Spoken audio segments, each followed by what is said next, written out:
Dear friends, ఈరోజు రెండవ unit అయినటువంటి మూలకాల ప్రాథమిక అంశాలు భౌతిక రసాయనిక చర్యలు అంటే ఫిజికల్ కెమికల్ చేంజెస్ వాటి గురించి చదవబోయే ముందు సాధారణంగా గ్రూప్ 1, గ్రూప్ 2, గ్రూప్ 3 మరియు ఇతర అన్ని కాంపిటేటివ్ ఎగ్జామినేషన్స్ ఈవెన్ జేఎల్ కావచ్చు, డిగ్రీ కాలేజ్ లెక్చర్ కావచ్చు, ఏ కాంపిటేటివ్ ఎగ్జామినేషన్లోనైనా ఒక 9 అంశాల మీద బాగా అడుగుతున్నాడు.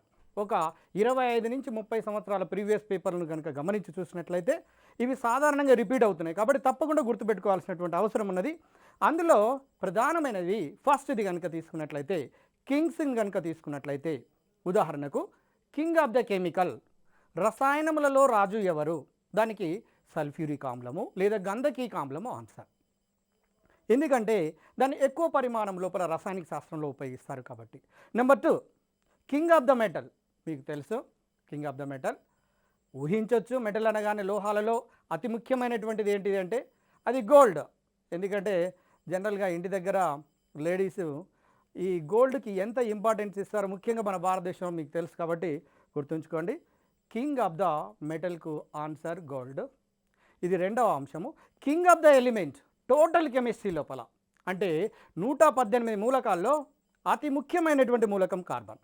ఎందుకంటే దీనికి క్యాటర్నేషన్ పవర్ ఉండటం వల్ల, క్యాటర్నేషన్ శక్తి ఉండటం వల్ల లక్షల మిలియనుల బిలియనుల సమ్మేళనాలను ఏర్పరచుకోగలిగే శక్తి ఉన్నది కాబట్టి దాన్ని కింగ్ ఆఫ్ ద ఎలిమెంట్గా తీసుకోవటం జరిగినది. కాబట్టి ఈ 3 కింగ్స్ అనగానే ఖచ్చితంగా మనకు గుర్తుకు రావాల్సినటువంటి అవసరం ఉన్నది.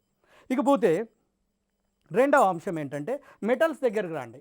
మెటల్స్లో అంటే లోహాలలో ఉదాహరణకు ఫస్ట్ మీరు నెంబర్ 1 పత్రహరితాన్ని తీసుకోండి. క్లోరోఫిల్. ఇంగ్లీష్లో క్లోరోఫిల్ లేదా పత్రహరితం లోపల ఉండబడే లోహం పేరు ఏంటంటే మెగ్నీషియం. రెండవ అంశం ఏంటంటే క్లోరోఫిల్ లేదా పత్రహరితం లోపల ఉండబడే లోహం పేరు మెగ్నీషియం. రెండవ అంశము మానవ శరీరం లోపల ఉండబడే రక్తం లోపల హీమోగ్లోబిన్ ఉండటం వల్ల ఎర్రగా ఉంటుంది. అది ఎర్రగా ఉండటం వలన మీకు తెలిసినట్టు హీమోగ్లోబిన్ ప్రధానమైనటువంటి కారణము. అందులోపల ఉండబడే మెటల్ అడుగుతున్నాడు. ఆన్సర్ ఏంటంటే ఐరన్. అట్లానే విటమిన్ B12లో తీసుకోండి. దాంట్లో కోబాల్ట్ అనే లోహం ఉన్నది. ఈ 3 లోహాల మీద సాధారణంగా అన్ని కాంపిటేటివ్ ఎగ్జామినేషన్లో గతంలో అడిగారు కాబట్టి తప్పకుండా గుర్తుంచుకోండి. ఇకపోతే సోడాలలో 3 సోడాలు ఉన్నాయండి.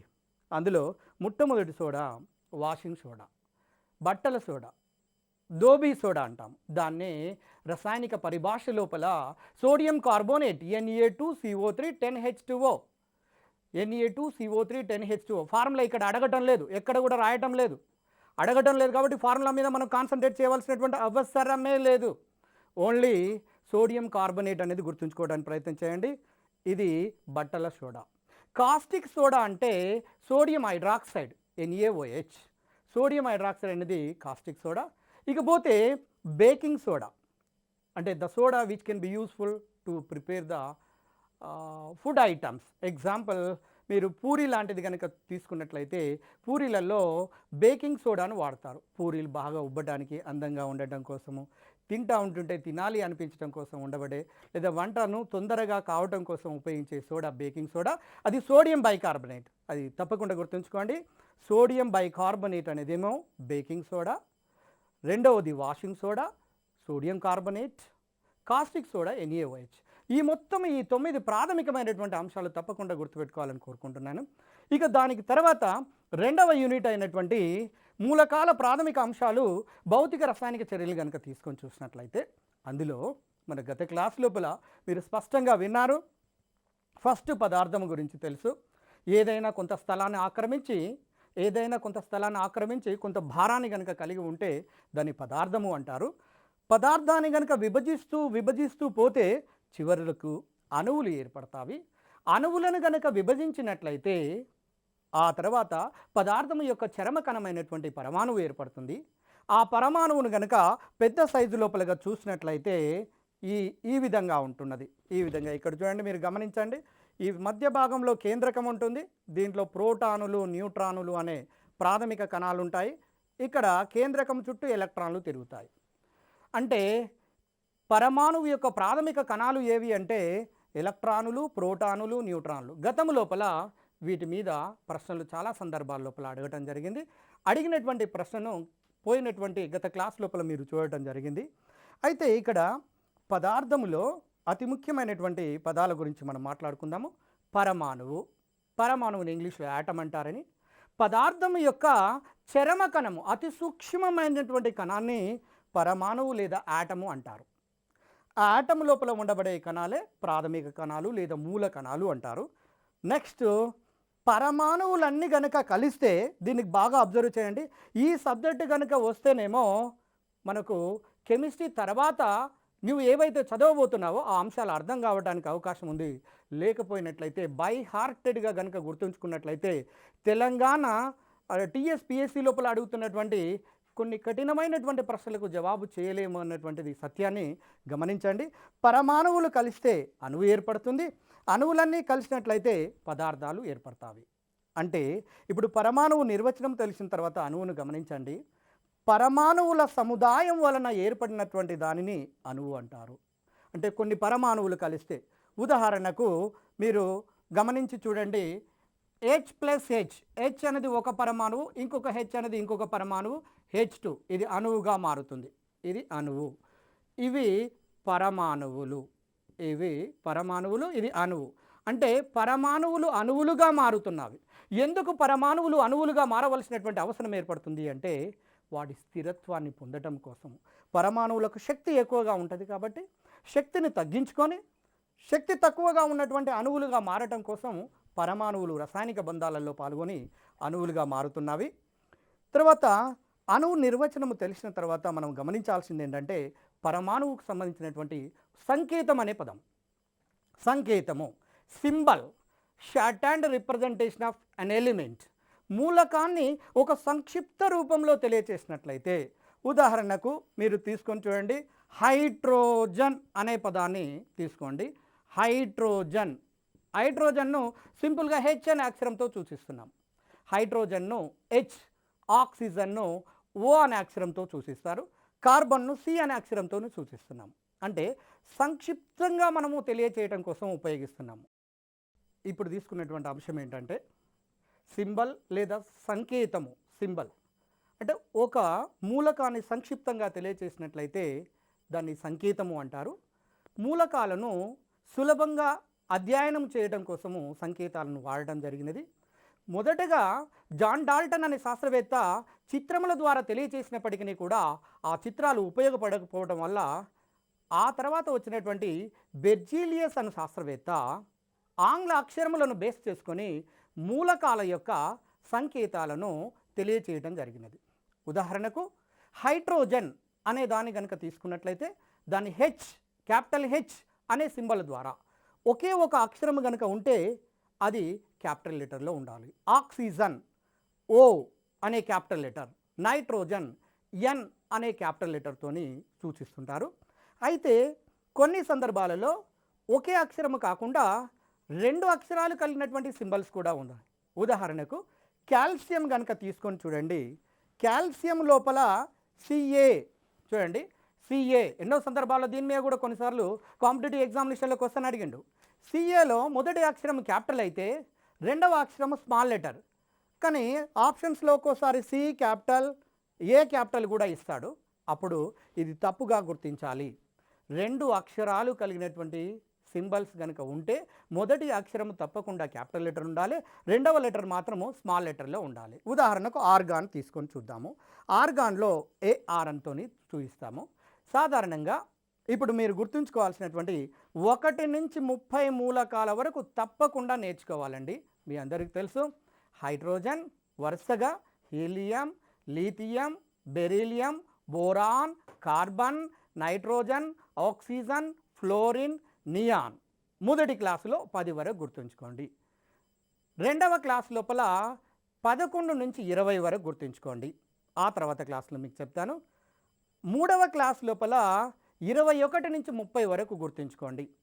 లేకపోయినట్లయితే మనము కెమిస్ట్రీ నుంచి వస్తున్నటువంటి ప్రశ్నలకు జవాబు చేయడం అనేది కష్టతరంగా మారుతున్నది. కాబట్టి డియర్ ఫ్రెండ్స్, మరొకసారి గమనించండి, 1 నుంచి 30 వరకు మూలకాలను గుర్తుంచుకోవటం, రెండవది గ్రూపు మూలకాలను కూడా గుర్తుంచుకోవాలి. గ్రూపు మూలకాలు అంటే ఫస్ట్ ఏ గ్రూప్ మూలకాలు, సెకండ్ ఏ గ్రూప్ మూలకాలు, థర్డ్ ఏ, ఫోర్త్ ఏ, ఫిఫ్త్ ఏ, సిక్స్త్ ఏ, సెవెంత్ ఏ, అట్లానే జడవాయు మూలకాలు. అవి ఒక్కొక్క రోజు ఒక్కొక్క గ్రూపును మెల్లగా తీసుకుంటూ వెళ్ళాలి. శ్రమ పడవలసినటువంటి అవసరం లేదు. ప్రతి ఒక్కరు కెమిస్ట్రీ లోపల ఈ మధ్య కాలం లోపల భయపడుతున్నారు. చూడండి, గమనించండి, కెమిస్ట్రీ నుంచి తక్కువ ప్రశ్నలే వస్తున్నాయి కదా. దీంట్లో మనం ఏ విధంగానైతేంది మిగిలినటువంటి వాటి మీద చూస్తాను అనుకుంటే మీరు ఏ కాంపిటేటివ్ ఎగ్జామినేషన్ తీసుకొని చూసినా కూడా మీకు కనపడుతుంది. ప్రతి కాంపిటేటివ్ ఎగ్జామినేషన్లో 1-2 మార్కుల వేరియేషన్తోనే మన జాబ్ కోల్పోతున్నాం. కాబట్టి డియర్ ఫ్రెండ్స్, మీరు ఎట్టి పరిస్థితి లోపల ఏమాత్రం నెగ్లిజెన్స్ చేయకుండా ఈ మన టీవీ ప్రోగ్రామ్ ద్వారా ఇస్తున్నటువంటి అంశాలను కనుక మీరు కంప్లీట్గా కాన్సన్ట్రేట్ చేసినట్లయితే డెఫినెట్గా కెమిస్ట్రీ లోపల ఉండవన్నటువంటి ప్రతి అంశానికి ఆన్సర్ చేయడానికి అవకాశం ఉంటుంది. కాబట్టి జాగ్రత్తగా ఉపయోగించుకోవాలని కోరుకుంటున్నాను. ఆ తర్వాత 2 అక్షరాలు కలిగినటువంటివి కాకుండా కొన్ని సందర్భాల్లో సోడియంకు సింబల్ ఏమిచ్చారు అంటే, మీరు ఉదాహరణకు చూడండి, NA అనే సింబల్ ఇచ్చారు. ఇక్కడ NA అనే సింబల్ ఎట్లా వచ్చింది అనేది మీకు డౌట్ వచ్చేస్తుంది. NA సోడియం అనే సింబల్. సల్ఫర్కు S ఇచ్చారు. ఓకే, అంటే సల్ఫర్ అనేది ఎస్తో ప్రారంభమవుతుంది కాబట్టి ఎస్ ఇచ్చారు. మరి సోడియం కూడా ఎస్తోనే ప్రారంభమవుతుంది కదా. అలాంటప్పుడు మరి సోడియం కూడా ఎస్ ఇచ్చినట్లయితే ఏది సోడియమో ఏది సల్ఫరో కన్ఫ్యూజన్ వచ్చే అవకాశం ఉన్నది. కాబట్టి లాటిన్ భాషను బేస్ చేసుకొని కొన్ని మూలకాల యొక్క సంకేతాలను ఇవ్వటం జరిగింది. ఉదాహరణకు సోడియం నేట్రియం అంటారు లాటిన్ భాషలో నేట్రియం. పొటాషియంను కేతో సూచిస్తారు, లాటిన్ భాషలో కాలియం అంటారు, కాలియం. కాబట్టి కేతోను చూపిస్తాము. అట్లానే సిల్వర్ను అర్జెంటం అంటే ఏజీ. ఇలా సుమారుగా 11 మూలకాల వరకు మనము ఈ లాటిన్ భాషలో ఉండబడినటువంటి సింబల్స్ను గమనిస్తూ ఉంటుంటాము. ఆ తర్వాత మీరు గమనించండి, 100 తర్వాత ట్రాన్స్ఫెర్మియం ఎలిమెంట్స్ అని ఉన్నవి. ఆ ట్రాన్స్ఫెర్మియం ఎలిమెంట్స్లో ఒక IUPAC నామకరణం ప్రకారము 3 అక్షరాల సింబల్స్ని ఇవ్వటం జరిగినది. 3 అక్షరాల సింబల్స్ ఏంటంటే, ఉదాహరణకు చూడండి, గమనించండి, 101 ఎలిమెంట్ని తీసుకుంటే అన్న నిల్ల అన్నియం. గమనించండి, అన్న నిల్ల, అన్న అంటే 1, నిల్ అంటే 0, అన్న అంటే 1. ఈ అమ్మ మూలకాన్ని ఈయంతోనే ఎండ్ అవుతున్నది. కాబట్టి అన్న నిల్ల అన్నియము, అన్న నిల్లు బయ్యము. అలా అన్న నిల్లు బై అంటే 2. అలా అన్న నిల్లు ట్రైయము, అన్న నిల్లు క్వాడియము, అన్న నిల్లు పెంటియం, ఇలా ఇవ్వడం జరిగింది. కానీ ఇక్కడ మీరు అన్న నిల్లు అన్నియము మొదటి అక్షరం మాత్రం క్యాపిటల్ ఉంటుంది, తర్వాత 2 అక్షరాలు స్మాల్ లెటర్స్తో ఉంటాయి. ముఖ్యంగా 3 రకాల సింబల్స్తోని. మొదటిది ఒకే ఒక అక్షరము, అది క్యాపిటల్ లెటర్లో ఉండాలి. 2 అక్షరాల్లోనైతే మొదటిది క్యాపిటల్ లెటర్, రెండవది స్మాల్ లెటర్. 3 అక్షరాలలో అంటే ట్రాన్స్ఫెర్మియం, ఫెర్మియం యొక్క అటామిక్ నంబర్ 100 తర్వాత ఉండబడిన మూలకాలను ట్రాన్స్ఫెర్మియం మూలకాలు అంటారు. అడగడానికి అవకాశం ఉండబడినటువంటి ప్రశ్న గుర్తుంచుకోండి. ఫెర్మియం యొక్క పరమాణు సంఖ్య 100, ఆ తర్వాత ఉండబడిన మూలకాలను ఈ విధానంలో IUPAC విధానం లోపల పేర్లు పెట్టి పిలవటం జరుగుతున్నది. ఇది మామూలుగా సంకేతానికి సంబంధించింది. సాంకేతికము, దాన్ని ఇంగ్లీష్లో ఏమంటారంటే ఫార్ములా అంటారు. ఇక్కడ స్టార్ట్ అవుతుంది మన అసలైనటువంటి అంశం. సింబల్ ఓకే, ఫార్ములా ఒక సమ్మేళనాన్ని సంక్షిప్తంగా కనుక తెలియచేసినట్లయితే దానిని ఫార్ములా అంటారు. ఒక సమ్మేళనాన్ని సంక్షిప్తంగా తెలియచేయటం. ఉదాహరణకు మీరు గమనించండి, నీరు అనేదాన్ని తీసుకుందాం. నీరు అనేది గత క్లాస్లో మీరు చూడటం జరిగింది, H2Oతోనే చూపిస్తారు. ఇది ఒక సమ్మేళనాన్ని సంక్షిప్తంగా చూపిస్తున్నాం వేటి సహాయంతో, సంకేతాల సహాయంతో. కాబట్టి దీనిని మనము సమ్మేళనాన్ని సంక్షిప్తంగా చూపించినట్లయితే దీన్ని ఫార్ములా అంటారు. గత DSCలలో కూడా ఒకసారి అడిగాడు, ప్రీవియస్ కాంపిటేటివ్ గ్రూపులలో కూడా అడిగారు. హైడ్రోజన్ మోనోఆక్సైడును నీరు అంటారు. ఇది రసాయనిక నామం, నీటి యొక్క రసాయనిక నామం, దాని ఫార్ములా. అయితే ఇక్కడ ప్రాబ్లం ఏంటంటే, కెమిస్ట్రీ అనగానే భయపడేది. ఎందుకంటే ఫార్ములా ఎలా ఏర్పడుతుంది, ఫార్ములా ఏర్పడడానికి ఏమైనా ప్రాథమికమైనటువంటి అంశాలు ఉన్నాయా అంటే, మీకు వాస్తవానికి మీరు ఏ గ్రూప్ ఎగ్జామినేషన్ తీసుకున్నా సాధారణంగా 99% ఫార్ములాల మీద ప్రశ్నలు అడగటం లేదు, వాటిని అక్షరాల రూపంలో మాత్రమే అడుగుతున్నారు. ఎందుకంటే అటు ఆర్ట్స్ వాళ్ళను ఇటు సైన్స్ వాళ్ళను ఇద్దరిని దృష్టి లోపల పెట్టుకొని టీఎస్పిఎస్సి వాళ్ళు ఎగ్జామినేషన్ కండక్ట్ చేస్తున్నారు కాబట్టి ఫార్ములాను కాకుండా వాటి పేరుని ఇస్తున్నారు. కానీ ఆ పేరు గుర్తుండాలన్నా కూడా ఫార్ములా ఎలా ఏర్పడుతుంది అనేది మీరు కొంత కనుక ప్రాక్టీస్ చేసినట్లయితే ఈజీగా ఆన్సర్ చేయడానికి అవకాశం ఉంటుంది. ఉదాహరణకు మీరు ఇక్కడ కొన్ని అంశాలను తీసుకొని మీకు చూపిస్తాను, గమనించండి. చూడండి, ఇక్కడ సోడియం క్లోరైడ్ ఉదాహరణ తీసుకుందాం. NaCl, calcium chloride, CaCl2, aluminium chloride, AlCl3, carbon chloride, CCl4, phosphorus chloride, PCl5. ఇలా ఎందుకు చేంజ్ అవుతున్నాయి చాలామంది అడుగుతుంటుంటారు. గతంలో నేను క్లాసులు చెప్పేటప్పుడు ఇక్కడ ఫాస్ఫరస్ క్లోరైడ్ కొంతమంది ఫాస్ఫరస్ రాస్తారు, క్లోరిన్ రాస్తారు, తర్వాత 5 అనే నంబర్ రాయటం లేదు అంటే అది కరెక్ట్ కాదు. కారణం ఏంటి, ఎట్లా వస్తున్నావి అని తెలుసుకోవాలి అంటే మనము గుర్తుంచుకోవాల్సినటువంటి ఏంటంటే ఇంకొక క్లాస్ లోపల మీరు గుర్తుంచుకోండి, గ్రూప్ ఎలిమెంట్స్, దాని సీక్రెట్ ఏంటంటే గ్రూప్ ఎలిమెంట్స్ గుర్తుండాలి. గ్రూప్ ఎలిమెంట్స్ కనుక గుర్తుంచుకోకుండా ఫార్ములాను తెలుసుకోవడం అనేది అసాధ్యమైనటువంటి పని. అక్షరాలు తెలవకుండా తెలుగు న్యూస్ పేపర్ను చదివినట్టుగా ఉంటుంది. కాబట్టి గుర్తుపెట్టుకోండి. ఇప్పుడు సోడియం అనేది ఫస్ట్ గ్రూపు సంబంధించింది. ఫస్ట్ గ్రూపు సంబంధించిన దాని మీద ఫార్ములాను రాసేటప్పుడు ప్లస్ ఛార్జ్ రాయండి. ఎందుకంటే ఒక ఎలక్ట్రాన్ను కోల్పోయి స్థిరత్వాన్ని పొందుతుంది కాబట్టి +1, 2 ఎలక్ట్రాన్లు కోల్పోతే +2, 3 ఎలక్ట్రాన్లు కోల్పోతే +3, అలా రాస్తూ పోతాము. క్లోరైడ్ అంటే జనరల్గా ఐడ్ అనే సఫిక్స్ ఎప్పుడు వస్తుందంటే ఆయాన్ మీద నెగిటివ్ ఛార్జ్ ఉన్నప్పుడు వస్తుంది. ఈ 2 ఛార్జీలు కనుక ఒకే విధంగా ఉంటే డైరెక్ట్ ఫార్ములా ఏర్పడుతుంది NaCl. అంటే ధనావేశం కలిగినటువంటి ఆయాన్ను ముందుగా రాసి ఆ తర్వాత రుణావేశం కలిగినటువంటి దాన్ని కనుక రాసినట్లయితే మనం ఫార్ములాని ఈజీగా రాసేయచ్చు. కాల్షియం క్లోరైడ్ చూడండి, ఇప్పుడు మీకే అర్థమవుతుంది ఫార్ములా ఎలా ఏర్పడుతుందో. ఇప్పుడు దీని మీద ఉండబడినటువంటి వ్యాలెన్సీలు, దీని వ్యాలెన్సీ 2, దీని వ్యాలెన్సీ 1, దీని మీద ఛార్జెస్ వదిలిపెట్టేసేయండి, నంబర్లను తీసుకోండి, వాటిని తారుమారు చేసి రాయండి. దీని యొక్క వ్యాలెన్స్ దీని కింద, దీని యొక్క వ్యాలెన్స్ దీని కింద రాసినట్లయితే CaCl2 అనే ఫార్ములా ఏర్పడుతుంది. అంటే ఈ విధంగా వ్యాలెన్సీలు తారుమారు కావటం వల్ల ఫార్ములాలో తేడా అనేది కనపడుతున్నది. మీరు లక్షల ఫార్ములాలను రాయటానికి క్రిస్ క్రాస్ పద్ధతి అనే ఒక పద్ధతిని ఉపయోగిస్తారు. ఈ పద్ధతిలో 3 అంశాలు గుర్తుపెట్టుకోవాలి. మొదటి అంశము ధనావేశం కలిగినటువంటి కాటయాన్ను రాయాలి, తర్వాత రుణావేశం కలిగినటువంటి ఆనయాన్ను రాయాలి.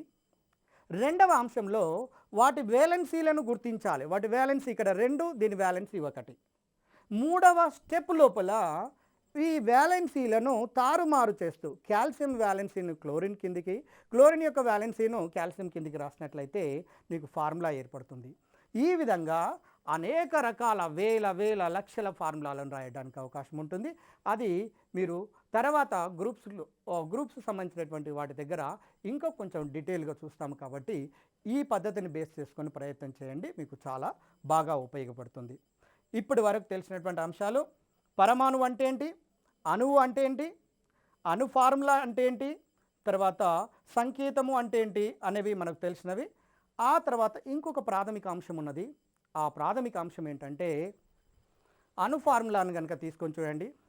ఉదాహరణకు హైడ్రోజన్ అణువును తీసుకుంటే H2, ఆక్సిజన్ అణువును తీసుకుంటే O2, నైట్రోజన్ అణువును తీసుకుంటే N2, Cl2 అణువును తీసుకుంటే Cl2, అంటే ఓజోన్ను తీసుకున్నట్లయితే O3గా రాస్తాము. దీంట్లో ఒక పదం మనకు తెలిసి ఉండాలి, పరమాణుకత. దీని మీద ఎంట్రన్స్లలో పరీక్షల్లో అడుగుతున్నాడు. పరమాణుకత, number of the atoms present in a molecule. అణువు లోపల ఉండబడే పరమాణువుల సంఖ్యను తెలియచేస్తుంది. ఉదాహరణకు H2 అణువు లోపల 2 పరమాణువులు ఉన్నాయి, హైడ్రోజన్ పరమాణువులు, కాబట్టి దీని పరమాణుకత 2, ఆక్సిజన్లో 2, నైట్రోజన్లో కూడా 2, క్లోరిన్లో 2, ఓజోన్లో 3, ఫాస్ఫరస్లో తీసుకున్నట్లయితే 4 వచ్చేస్తున్నది, సల్ఫర్లో చూసినట్లయితే 8. గతంలో ఈ ఏరియా లోపల ఓజోన్ సంబంధించిన ఫాస్ఫరస్ సల్ఫర్ల దగ్గర ప్రశ్నలు ప్రీవియస్లో అడిగారు కాబట్టి ఈ పరమాణుకత మీద కూడా మనం తెలుసుకుంచుకోవాల్సినటువంటి అవసరం ఉన్నది. సింపుల్గా మరొకసారి గుర్తుపెట్టుకోండి, అణువు లోపల ఉండబడే పరమాణువుల సంఖ్యనే పరమాణుకత అంటారు. ఇక్కడ అణు ఫార్ములాలు ఇవి. అంటే అణు ఫార్ములాలు ఎలా ఏర్పడుతున్నాయి అంటే సజాతీయ మూలక పరమాణువులు కలిసి అణువులు ఏర్పడుతున్నాయి. ఉదాహరణకు H+H gives rise to H2, O plus O gives rise to O2, N plus N gives rise to N2, Cl plus Cl gives rise to Cl2. ఈ విధంగా అణువులు అనేవి ఏర్పడుతున్నవి. అణువులు ఏర్పడవలసినటువంటి అవసరం ఏర్పడి కారణం ఏంటంటే అవి స్థిరత్వం పొందడం కోసం ఆ విధంగా ఏర్పడుతుంటాయి. కాబట్టి ఇప్పుడు మనకి ఈ అంశము తెలిసిన తర్వాత మీరు సింబల్స్లలో ఇంకో కొన్ని అంశాలు కూడా తెలిసి ఉండాలి. గ్రహాలను బేస్ చేసుకొని కొన్ని సింబల్స్ని ఇవ్వటం జరిగింది. యురేనియం యూతోని, మీరు ప్లూటోనియం, ఈ రెండు పేర్లు కూడా గ్రహాలను ఆధారంగా, వీటితో కాకుండా ఇంకో కొన్ని ఎలిమెంట్స్ని కూడా గ్రహాలను బేస్ చేసుకొని ఇవ్వడం జరిగింది. ఫెర్మియం, ఐన్స్టీనియం లాంటివి శాస్త్రవేత్తలను బేస్ చేసుకొని తెలియచేయడం జరిగింది. పొలోనియం లాంటి కొన్ని మూలకాలను దేశాలను బేస్ చేసుకొని ఈ ఎలిమెంట్స్ యొక్క సింబల్స్ని ఇవ్వటం జరిగినది. గమనించండి. ఆ తర్వాత ఇంకొక అంశం ఏంటంటే మూలకాలకు సంబంధించినటువంటి అంశాల్లో ప్రతి మూలకానికి ఒక నిర్ణీతమైనటువంటి పరమాణు సంఖ్య ఉంటుంది, ఒక నిర్ణీతమైనటువంటి ద్రవ్యరాశి సంఖ్య ఉంటుంది. పరమాణు సంఖ్య, ద్రవ్యరాశి సంఖ్యలను ఆధారంగా చేసుకొని వాటి లోపల ఉండబడే ప్రాథమిక కణాల సంఖ్యను తెలుసుకోవచ్చు. అవి ఎలా తెలుసుకుంటాము అనేది మనం ఇప్పుడు చూస్తాము. ఎందుకంటే గతం లోపల ఈ ప్రాథమిక కణాల సంఖ్యను బేస్ చేసుకుని 2-3 సందర్భాల్లో ప్రశ్న అడిగారు. కాబట్టి ఈ కాన్సెప్ట్ మీద మీకు పూర్తిగా అవగాహన ఉండవలసినటువంటి అవసరం ఉన్నది. అందుచేతనే ఈ అంశాన్ని మీకు తెలియజేస్తానికి ప్రయత్నం చేస్తున్నాను. ఉదాహరణకు ఫస్ట్ పరమాణు సంఖ్యను కనుక తీసుకొని చూసినట్లయితే ప్రతి మూలకానికి, ప్రతి మనిషికి ఒక గుండె ఏ విధంగా ఉంటుందో ప్రతి మూలకానికి ఒక నిర్ణీతమైన పరమాణు సంఖ్య ఉంటుంది. పరమాణు సంఖ్య లేకుంటే మూలకం అనేదే లేదు. కాబట్టి మీకు క్లియర్గా అర్థమవుతున్నది. ఒకటి పరమాణు సంఖ్య కలిగినటువంటి మూలకం పేరు హైడ్రోజన్, 2 పరమాణు సంఖ్య కలిగినటువంటి మూలకం పేరు హీలియం, 3 పరమాణు సంఖ్య కలిగినటువంటి మూలకం పేరు లిథియం, 4 ఉంటే బెరీలియం, 5 బోరాన్, 6 కార్బన్, 7 నైట్రోజన్, ఇలా 118 మూలకాలకు ఒక్కొక్క దానికి ఒక నిర్ణీతమైన పరమాణు సంఖ్యను ఇవ్వడం జరిగింది. పరమాణు సంఖ్య అంటే ఏంటిది అనేది మనకు తెలియాలి. ఎందుకంటే తర్వాత లోతు అంశాల లోపలికి మనం పోయినప్పుడు ఈ ప్రాథమిక భావనల మీద నీకు ఎంత పటుత్వం ఉంటుందో అప్పుడు వాటిని అంత సులభంగా నేర్చుకోవడానికి అవకాశం ఉంటుంది. కాబట్టి ఇక్కడ మీకు తెలియజేస్తున్నాను, పరమాణు సంఖ్య అంటే ఆ మూలక పరమాణువు లోపల ఉండబడే ఎలక్ట్రానుల సంఖ్య లేదా ప్రోటానుల సంఖ్య. ఎందుకంటే ఒక మూలకము లోపల ఉండబడే ఎప్పుడు ఎలక్ట్రానుల సంఖ్య అంటే రుణావేశం కలిగిన కణాల సంఖ్య, ధనావేశం కలిగిన కణాల సంఖ్య 2 సమానంగా ఉంటుంది. కాబట్టి ఉదాహరణకు హైడ్రోజన్ను తీసుకుందాం. హైడ్రోజన్ పరమాణు సంఖ్యను కనుక తీసుకుంటే దీన్ని 1, దీని ద్రవ్యరాశి సంఖ్య కూడా 1. గతంలో అడిగిండ్రు ఈ ఎంట్రన్స్ లోపల ఒకే పరమాణు సంఖ్య ఒకే ద్రవ్యరాశి సంఖ్య కలిగినటువంటి మూలకము పేరు, అదే హైడ్రోజన్ లేదా ఉదజని, మీ అందరికీ తెలిసినటువంటిదే. అయితే పరమాణు ద్రవ్యరాశి సంఖ్యలు సమానంగా ఉండబడినటువంటి ఒకే ఒక మూలకం అది హైడ్రోజన్. గుర్తుంచుకోండి, ఇది ప్రీవియస్లో అడిగిండు, అడగటానికి ఛాన్స్ ఉండబడినటువంటి ఒక ప్రశ్న. ఇకపోతే రెండవది తీసుకుందాం, హీలియం. హీలియంలో చూడండి పరమాణు సంఖ్య 2. పరమాణు సంఖ్య 2 అంటే దీంట్లో 2 ఎలక్ట్రానులు 2 ప్రోటాన్లు ఉన్నాయని అర్థం. అంటే ఎలక్ట్రాన్ల సంఖ్య కానీ ప్రోటాన్ల సంఖ్య కానీ తెలిస్తే దాని పరమాణు సంఖ్య తెలిసినట్టే. ఉదాహరణకు ఎక్స్ అనే పరమాణు సంఖ్య 100 అనుకుంటే దాని లోపల ఉండబడే ఎలక్ట్రాన్ల సంఖ్య కూడా 100, దాని లోపల ఉండబడే ప్రోటాన్ల సంఖ్య కూడా 100. అంటే ఇప్పుడు ఏదైనా ఒక మూలకం ఇచ్చి దాని పరమాణు సంఖ్య ఇస్తే దాంట్లో ఉన్న ఎన్ని ఎలక్ట్రాన్లు ఎన్ని ప్రోటాన్లు ఉన్నాయో మనం తెలుసుకోవచ్చు. అదేవిధంగా ఈ ఎలక్ట్రాన్లు ప్రోటాన్లు తెలిసిన తర్వాత ఇంకొక ప్రాథమిక కణమైనటువంటి న్యూట్రాన్ ఉంటుంది. అది పరమాణు కేంద్రకము మధ్య భాగంలో ఉంటుంది. మీ అందరికీ తెలిసినటువంటిది అది. చూడండి ఇక్కడ పరమాణు కేంద్రకము, దీన్ని గమనించండి. ఇది పరమాణువు అనుకుంటే గోళాకారంలో ఉండేది, ఇది కేంద్రకము. ఇందులో మధ్య భాగంలో కేంద్రకంలో ప్రోటానులు మరియు న్యూట్రాన్లు ఉంటాయి. వీటిని న్యూక్లియానులు అని కూడా అంటారు. ఎందుకంటే న్యూక్లియస్ లోపల ఉంటాయి కాబట్టి న్యూక్లియానులు అంటారు. గతంలో అడిగారు ఈ క్రింది వానిలో న్యూక్లియానులు ఏవి, ఆ విధంగా కూడా ప్రశ్న అడగడానికి అవకాశం ఉంటుంది. కాబట్టి గుర్తుంచుకోండి, ప్రోటాను న్యూట్రాన్లను కలిపి న్యూక్లియానులు అంటారు. న్యూక్లియస్ చుట్టూ తిరుగుతున్నటువంటి ప్రాథమిక కణాలు ఎలక్ట్రానులు. ఇప్పుడు నీకు తెలిసినటువంటి భావన ప్రకారము ఎలక్ట్రానులు తెలిసినవి, ప్రోటాన్లు తెలిసినవి, కానీ న్యూట్రాన్ల సంఖ్య తెలియాలి అంటే రెండవ అంశం ఏంటంటే ద్రవ్యరాశి సంఖ్య తెలియాలి. చూడండి, ద్రవ్యరాశి సంఖ్య. ఈ ద్రవ్యరాశి సంఖ్య అనేది ఎలా తెలుసుకుంటాము అంటే, ఒక పరమాణువు లోపల ఉండబడే ప్రోటానులు మరియు న్యూట్రాన్ల సంఖ్యల యొక్క మొత్తాన్ని మనము ఏమంటాము అంటే ద్రవ్యరాశి సంఖ్య అంటారు. ఉదాహరణకు మనము హీలియం అనే దాన్ని కనుక తీసుకుంటే మీకు తెలిసిపోతుంది సులభంగా. హీలియం అనే పరమాణువును తీసుకొని చూద్దాము. హీలియం అనే పరమాణువు ఈ విధంగా ఉంటుంది. మధ్య భాగంలో 2 ప్రోటానులు 2 న్యూట్రానులు ఉంటాయి. ద్రవ్యరాశి సంఖ్య కావాలి అంటే ప్రోటానుల సంఖ్య మరియు న్యూట్రానుల సంఖ్య అంటే ప్రోటానులు 2 ఉన్నవి, న్యూట్రానులు 2 ఉన్నవి కాబట్టి 4. 4 అనేది హీలియం యొక్క ద్రవ్యరాశి సంఖ్య. అంటే A = 4. ఏ అనేది ద్రవ్యరాశి సంఖ్య లేదా మాస్ నెంబర్ను సూచిస్తుంది. Z అంటే పరమాణు సంఖ్య, Z = 2. అయితే ఇప్పుడు నీకు తెలిసినటువంటి అంశాలు ఏంటంటే ఎలక్ట్రానులు, ప్రోటానులు, న్యూట్రానులలో ఎలక్ట్రాన్లు ప్రోటాన్లను లెక్కించగలిగినావు, కానీ న్యూట్రాన్లను లెక్కించాలి అంటే ఒక చిన్న ఫార్ములాతోని సూచిస్తారు. గమనించండి, n A - Z. అంటే ఏ అంటే ద్రవ్యరాశి సంఖ్య, అంటే మూలక పరమాణు పై భాగంలో ఉండేది, మైనస్ పరమాణు సంఖ్య. ఉదాహరణకు హీలియాన్ని కనుక తీసుకుంటే A = 4 - 2 అంటే దీని యొక్క విలువ 2 న్యూట్రాన్లు ఉంటున్నాయని అర్థము. అంటే హీలియంలో 2 న్యూట్రానులు. నెక్స్ట్ అదేవిధంగా పరమాణు సంఖ్య చూసినట్లయితే దీని పరమాణు సంఖ్య 2 కాబట్టి దీంట్లో 2 ప్రోటానులు, 2 ఎలక్ట్రానులు, 2 న్యూట్రాన్లు ఉంటున్నాయి. అంటే ఒక మూలకం యొక్క పరమాణు సంఖ్యను, ద్రవ్యరాశి సంఖ్యను కనుక 2 ఇస్తే ఎలక్ట్రానులు, ప్రోటానులు, న్యూట్రాన్లు ఏవైనా కనుక్కోవచ్చు. గతం లోపల అడిగినటువంటి ప్రశ్న సుమారుగా ఏ విధంగా ఇవ్వడం జరిగింది అంటే, మీరు ఉదాహరణకు ఒక యురేనియంని తీసుకోండి. యురేనియం అనే మూలకం యొక్క సింబల్ ఏంటంటే యు, క్యాపిటల్ యు. దీని పరమాణు సంఖ్య 92, దీని ద్రవ్యరాశి సంఖ్య 235. అంటే దీంట్లో ఎలక్ట్రాన్ల సంఖ్య ఎన్ని ఉంటాయి చెప్పండి. ఇప్పుడు మీరే గమనించండి. పరమాణు సంఖ్య అనేది Z కదా, ఇక్కడ ద్రవ్యరాశి సంఖ్య A కాబట్టి Z 92 కాబట్టి పరమాణు సంఖ్య, దీని లోపల ఉండబడే ఎలక్ట్రాన్ల సంఖ్య కూడా 92. ప్రోటాన్ల సంఖ్య ఎన్ని అవుతున్నాయి? 92 ప్రోటాన్లు.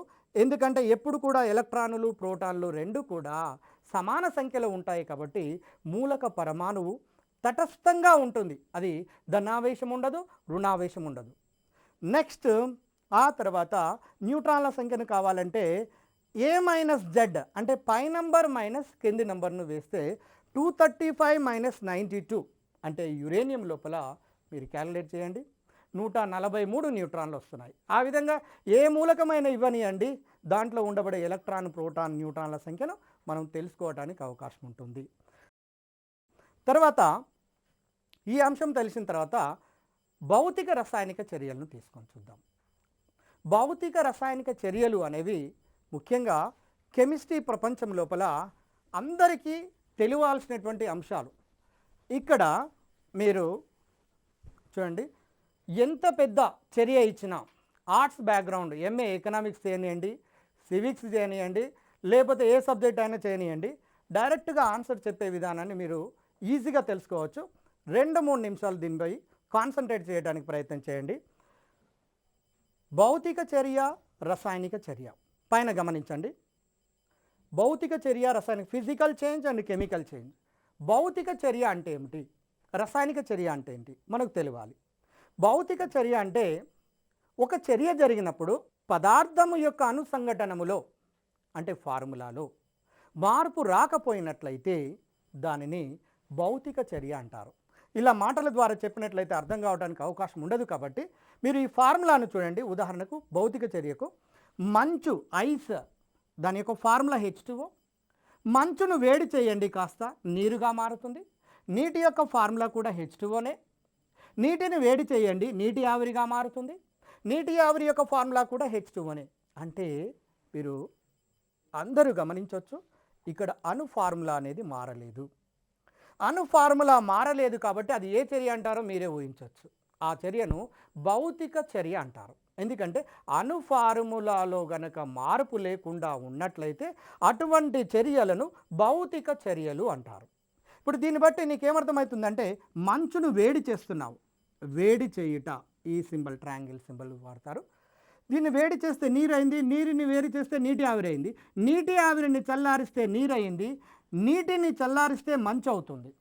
అంటే దీన్ని బట్టి ఏమర్థమవుతుంది అంటే ఒక స్థితి నుంచి ఇంకొక స్థితికి మారినప్పుడు ఇక్కడ అణు ఫార్ములాలో మార్పు లేదు. కాబట్టి మంచు నీరుగా మారినది భౌతిక మార్పే, నీరు నీటి ఆవిరిగా మారినది భౌతిక మార్పే, నీటి ఆవిరి నీరుగా మారిన భౌతిక మార్పే, నీరు మంచుగా మారినా కూడా భౌతిక మార్పే, మైనమును కరిగించడం కూడా ఒక భౌతిక మార్పే.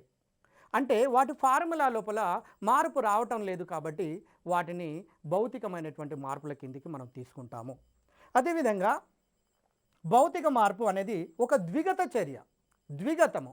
ఉదాహరణకు ఎడమ నుంచి కుడికి, కుడి నుంచి ఎడమకు, వీటిని క్రియాజనకాలు అంటే వీటిని క్రియాజన్యాలు అని.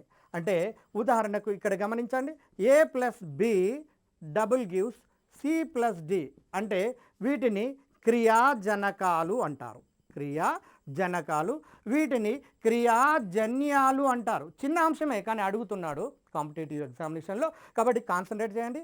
చర్యలలో పాల్గొనే వాటిని క్రియాజనకాలు అని. చర్యలలో ఏవైతే పాల్గొంటాయో, క్రియా అంటే పని, జనకము పుట్టించేది, క్రియాజనకము అంటే పనిని పుట్టించేవి, అంటే చర్యలలో పాల్గొనే వాటిని క్రియాజనకాలు అని. పాల్గొన్న తర్వాత ఏర్పడే వాటిని క్రియాజన్యాలు లేదా ప్రోడక్ట్స్ అంటారు.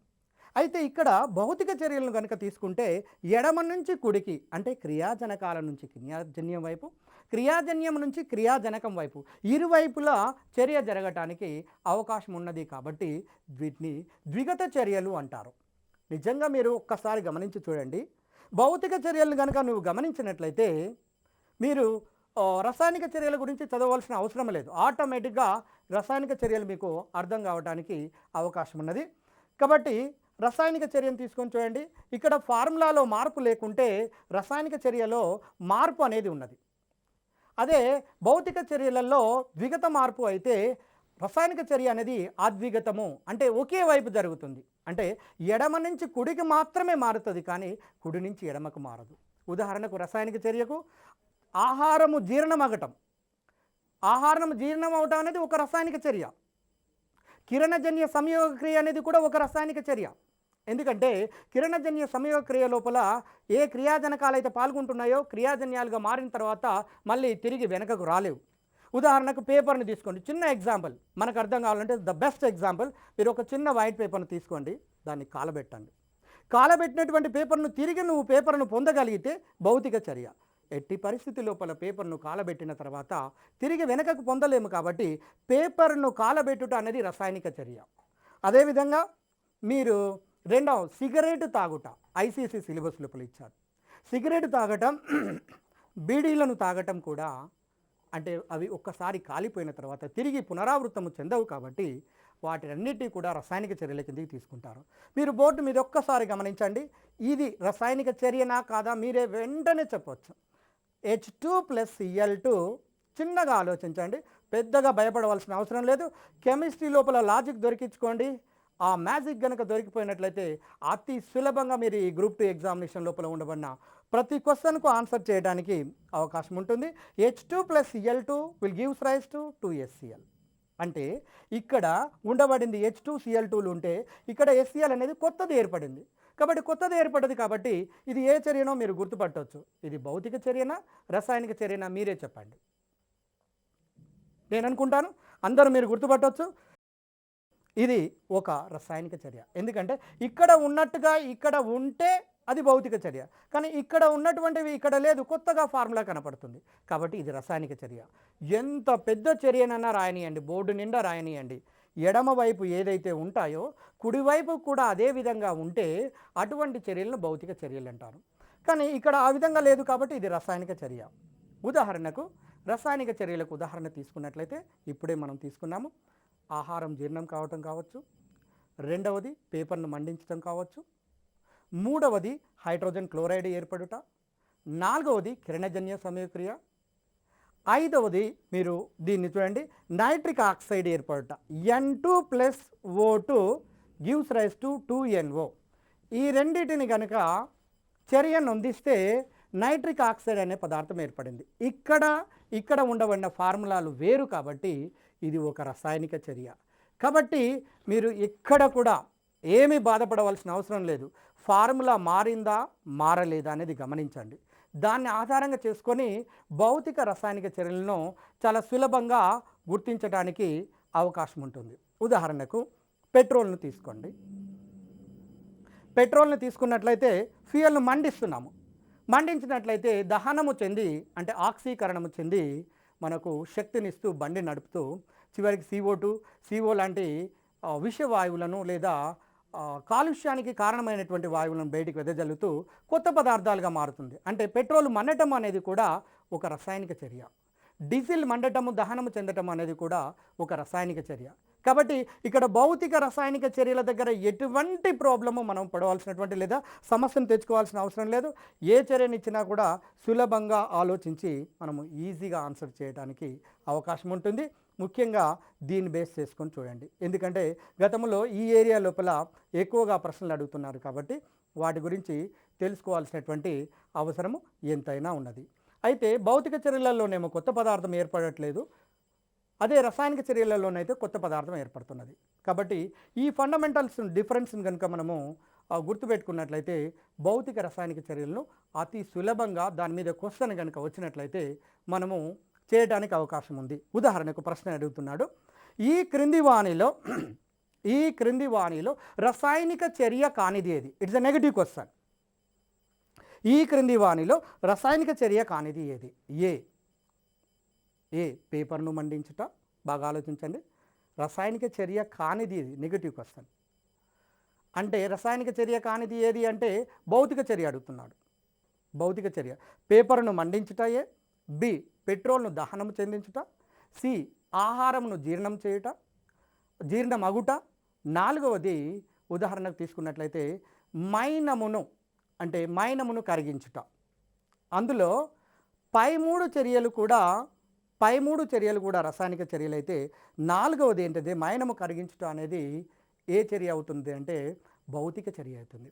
అయితే గతంలో అడిగినటువంటి ప్రశ్నలు ఇంకో కొన్ని గమనించండి. భౌతిక చర్యల్లో ఉత్పతనం అనే ఒక పదం మీద చాలాసార్లు అడిగాడు. ఉత్పతనము అంటే ఏంటి? ఉత్పతనమును ఇంగ్లీష్లో సబ్లిమేషన్ అంటారు. సబ్లిమేషన్ అంటే ఉదాహరణకు ఏదైనా ఒక ఘన పదార్థాన్ని తీసుకుంటే దాన్ని వేడి చేస్తే లేదా ఒక దగ్గర నిల్వ ఉంచినట్లయితే అది వాయు పదార్థంగా మారుతుంది. ఘనము నుంచి ద్రవముకు చేరకుండా నేరుగా వాయువుగా మారటాన్ని ఉత్పతనము అంటారు. దీన్ని ఉత్పతనము. చాలాసార్లు దీని మీద ప్రశ్నలు అడిగారు. ఘనము నుంచి నేరుగా వాయువుగా, ఏదైనా సరే ఘనము ద్రవంగా మారాల్సిందే, ద్రవము వాయువుగా మారాల్సిందే, వాయువు ద్రవంగా మారి ద్రవము ఘనంగా మారాలి. కానీ ఇక్కడ ఉన్నటువంటి ఒక ప్రత్యేకమైనటువంటి లక్షణం వల్ల ప్రత్యేకంగా ముఖ్యంగా గుర్తుంచుకోండి. ఇప్పుడు నేను చెప్పబోయే ఈ 4 ఎగ్జాంపుల్ కూడా గతం లోపల అడిగినటువంటి ప్రశ్నలే. Number 1 camphor. చూడండి, క్యాంఫర్ అనేది మన ఇంట్లో హారతి కర్పూరం అంటాము, వెలిగిస్తుంటుంది చూడండి. క్యాంఫర్ అనే దాన్ని మీరు ఒకటి తీసుకోండి. రెండోది అమ్మోనియం క్లోరైడ్. చూడండి, అమ్మోనియం క్లోరైడ్. మూడవది మూత్రశాలల లోపల లేదా బీరువాల లోపల బట్టలను శుభ్రత కోసం లేదా కీటకాలు రాకుండా ఉంచడం కోసము నాఫ్తలిన్ ఉండలను ఉపయోగిస్తాము. నాఫ్తలిన్. చూడండి, క్యాంఫర్ ఒకటి, అమ్మోనియం క్లోరైడ్ 2, నాఫ్తలిన్ ఒకే ఒక మూలకం ఉన్నది ఆవర్తన పట్టికలో, ముఖ్యంగా అయోడిన్ అనే మూలకము. ఇది చూడండి, అయోడిన్, దీని యొక్క అణు ఫార్ములా I2తోని తెలియచేస్తాము. I2. ఈ 4 పదార్థాలు గతము లోపల మీరు ప్రీవియస్ క్వశ్చన్స్ని కనుక అబ్జర్వ్ చేస్తే సాధారణంగా ఏదో ఒక దగ్గర అడగటం జరిగినది. కాబట్టి మీరు గుర్తుంచుకోండి, camphor, ammonium chloride, naphthalene, iodine. Naphthalene యొక్క స్ట్రక్చర్ ఈ విధంగా ఉంటుంది, 2 బెంజిన్ రింగుల యొక్క కలయిక. కానీ ఇలాంటి స్ట్రక్చరు పరీక్షలలో అడగటానికి అవకాశమే లేదు. కాబట్టి దాని గురించి పట్టించుకోవాల్సిన అవసరం లేదు, కానీ వీటిని గుర్తుంచుకోవాల్సినటువంటి అవసరం ఉన్నది. Camphor, ammonium chloride, naphthalene, iodine. అంటే అన్ని ఉత్పతన చర్యలన్నీ కూడా, ప్రతి ఉత్పతన చర్య కూడా మీకు ఏం తెలుస్తుంది అంటే ఒక భౌతిక చర్య అనే విషయం తెలుస్తుంది. ఉదాహరణకు అయోడిన్ను వేడి చేయండి. అయోడిన్ను ఘనము లోపల ఉండబడినటువంటి అయోడిన్ను వేడి చేస్తే ఇది వాయు రూపం లోపలికి మారుతుంది. వాయు రూపం లోపల కూడా I2 నుంచి I2గానే ఉంటుంది. నో చేంజ్ ఆఫ్ ఫార్ములా, అంటే దీని యొక్క అణు ఫార్ములా లోపల మార్పు లేదు కాబట్టి ఇది భౌతిక చర్య.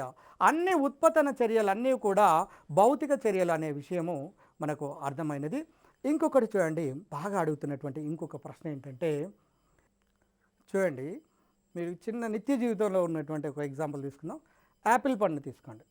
గతంలో అడిగినటువంటి ప్రశ్ననే, అది ఎక్కడితో కాదు. యాపిల్ పండుని కట్ చేయండి.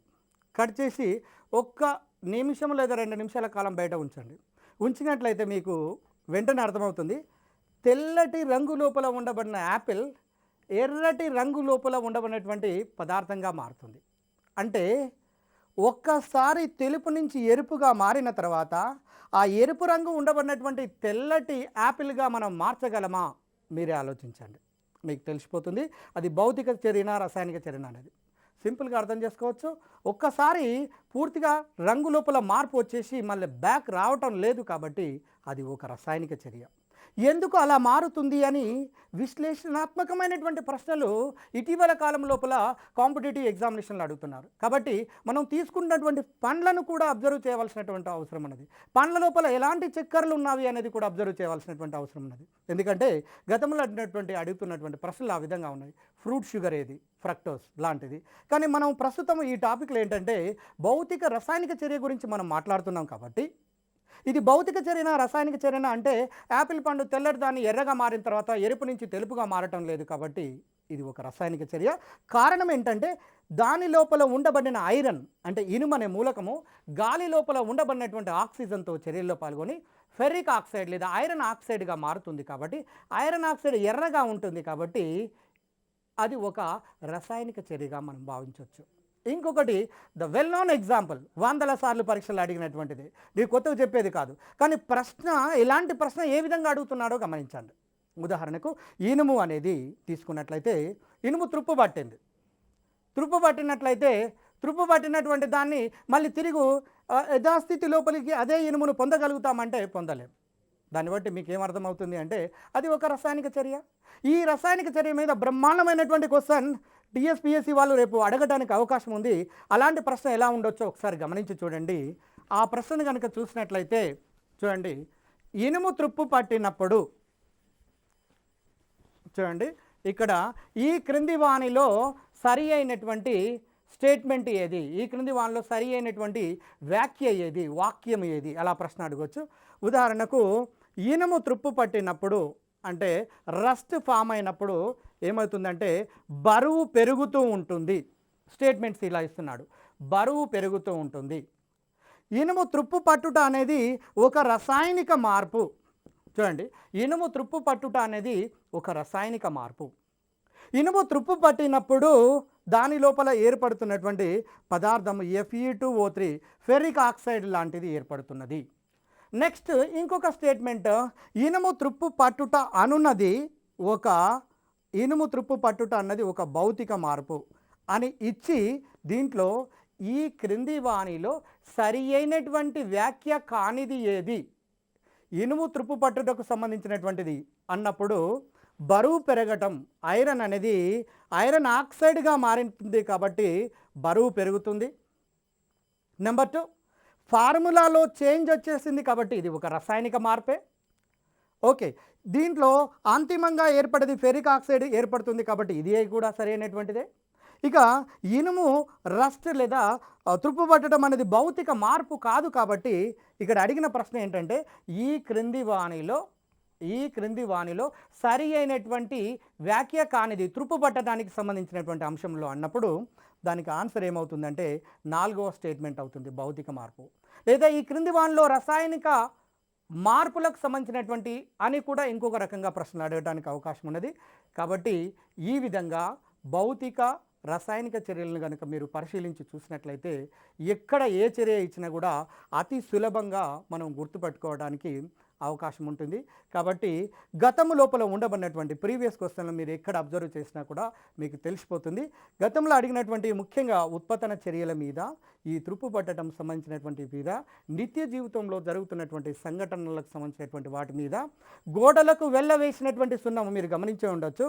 గోడలకు సున్నము మొట్టమొదట వేసినప్పుడు తెల్లగా ఉండదు.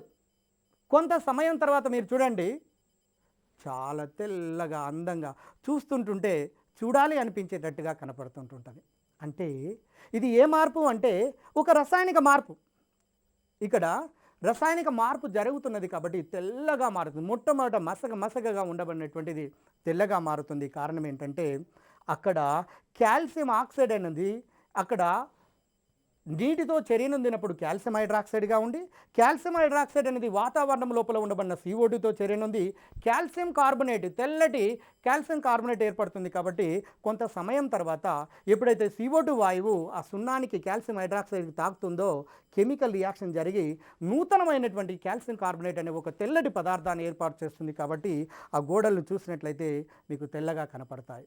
ఈ విధంగా మన నిత్య జీవితం లోపల ఉండబడినటువంటి భౌతిక రసాయనిక చర్యలను అతి సులభంగా గుర్తుపెట్టుకొని మన గ్రూప్ 2 లోపల ఇవ్వబడినటువంటి ఏ ప్రశ్నకైనా ఆన్సర్ చేయడానికి అవకాశం ఉంటుందని కోరుతున్నాను.